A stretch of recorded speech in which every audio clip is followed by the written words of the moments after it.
তোরা সবাই কেমন আছো? ঝর্ণা ভিলেজ স্টাইল কিচেনে আপনাদের সবাইকে স্বাগত। আজ বানাবো মুরগির মাংস, লাল লাল পাতলা ঝোল এবং কম তেলে। সেটা কিভাবে বানাবো তার জন্য আমি মাংসগুলো প্রথমে ভালো করে ধুয়ে নিয়েছি। এবার এতে দিয়ে দেব পেঁয়াজ, হলুদ,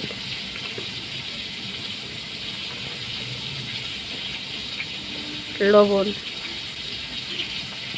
দিয়ে এটাকে ভালো করে মাখিয়ে নেব। এখানে আমি তেল ব্যবহার করছি না, যেহেতু আমি কম তেলে বানাবো। এটা ভালো করে মাখিয়ে ম্যারিনেট করে রেখে দেব।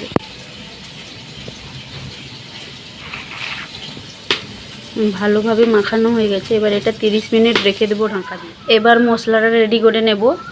এখানে নিয়ে নিয়েছি রসুন, আদা, এলাচ, জিরে, 3টে লং এবং অল্প একটু ধনে। এইগুলোকে বেটে নেব শিলে। প্রথমে রসুনটা আলাদা বাটবো, আর আদা, ধনে, জিরে, লং, এলাচ একসঙ্গে বেটে মাংসটা কষতে দিয়ে দেবো। এদিকে কড়াই তেতে গেছে, দিয়ে দেব অল্প তেল এবং কাঁচা লঙ্কা, এলাচ, দারুচিনি এবং 2টো লং ও তেজপাতা।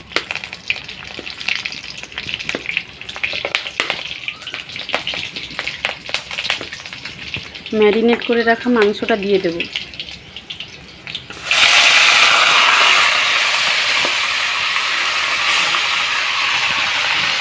দিয়ে কষতে থাকবো।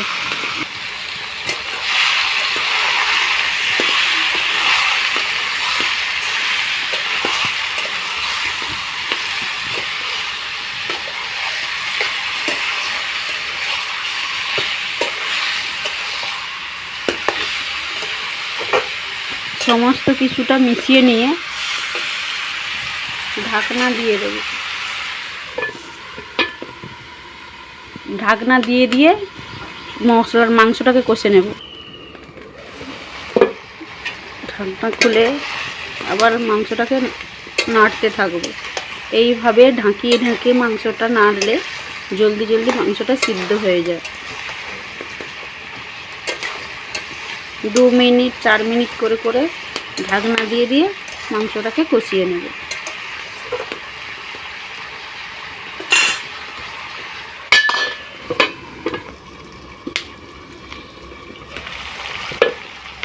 দেখো মাংসটিকে হালকা তেল ছাড়া শুরু করে দিয়েছে। এই অবস্থায় 2টো কেটে রাখা টমেটো দিয়ে দেব। মাংস প্রায় অর্ধেক হয়ে গেছে। টমেটো দিয়ে ভালো করে কষিয়ে নেব।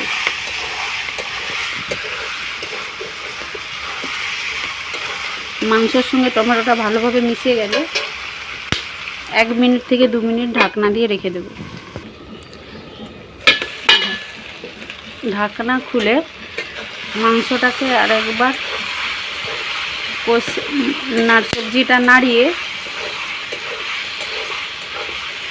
দেখো টমেটোটা প্রায় অনেকটাই গলে গেছে। এরপর বেটে রাখা রসুন বাটাটা দিয়ে দেবো। এখানে আমি রসুনটা পুরোপুরি মিহি করে বাটিনি, আধা বেটে নিয়েছি, দিয়ে দেব। রসুনটা দিয়ে দিয়েছি, দিয়ে মাংসটাকে ভালো করে কষাতে থাকবো।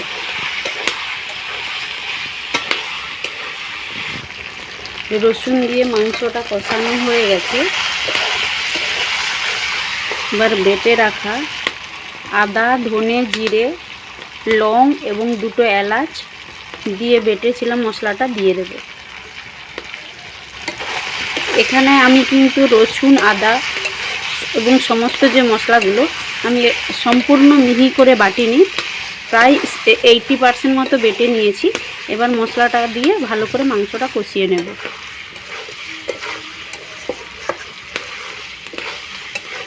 এবং মাংসটা প্রায় অনেকটাই হয়ে গেছে, মাংস থেকে তেল ছেড়ে দিয়েছে। তো এবার এতে দিয়ে দেব অর্ধেক সেদ্ধ করে নেওয়া আলু। যেহেতু আমি এখানে কম তেলে মাংসটা রান্না করছি, তাই আমি আলুটাকে হালকা সেদ্ধ করে নিয়েছি। আপনারা চাইলে আলুটা ভেজেও দিতে পারেন। দিয়ে মাংসটাকে ভালো করে কষাতে থাকবো। আলুর সাথে মাংসটা মেশানো হয়ে গেছে। এবার দিয়ে দেব, যেহেতু আমি আগে হলুদ দিয়েছিলাম, এখানে সেইভাবে দেখে পরিমাণ মতো হলুদ দিয়ে দেব এবং ঝাল লঙ্কার গুঁড়ি এবং কাশ্মীরি লঙ্কার গুঁড়ি দিয়ে দেব। দিয়ে মাংসটা কষাতে থাকবো এবং অল্প হালকা একটু জল দিয়ে মাংসটাকে কষাতে থাকবো।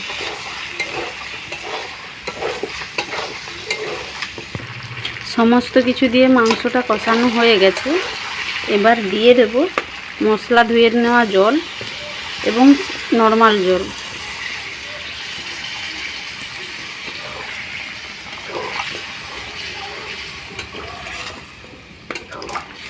যেহেতু এটা আমি ভাতের সঙ্গে পরিবেশন করব, তাই সেই পরিমাণে জল দেব। আপনারা যদি রুটির সঙ্গে খেয়ে থাকেন তাহলে মাপ বুঝে জলটা অ্যাড করে দেবেন। এবার এটাকে 5 মিনিট ফুটিয়ে নেব। যেহেতু আমি মাংস কষা ম্যারিনেট করার সময় লবণ দিয়েছি এবং আলু সিদ্ধর সময় অল্প লবণ দিয়েছি, তাই আর অল্প একটু লবণ দিয়ে দেব। আপনারা কিন্তু লবণটা দেখে দেবেন। ঝোলটা ফুটে উঠেছে, কেটে রাখা ধনে পাতাগুলো দিয়ে দেব।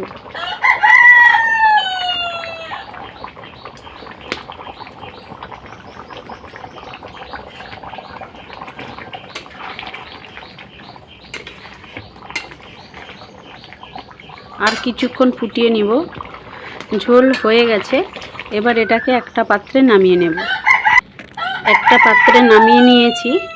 দেখো মাংসটা কিন্তু কত সুন্দর লাল কালার হয়েছে এবং রান্নাটা কিন্তু দেখে খুব সুন্দর লাগছে।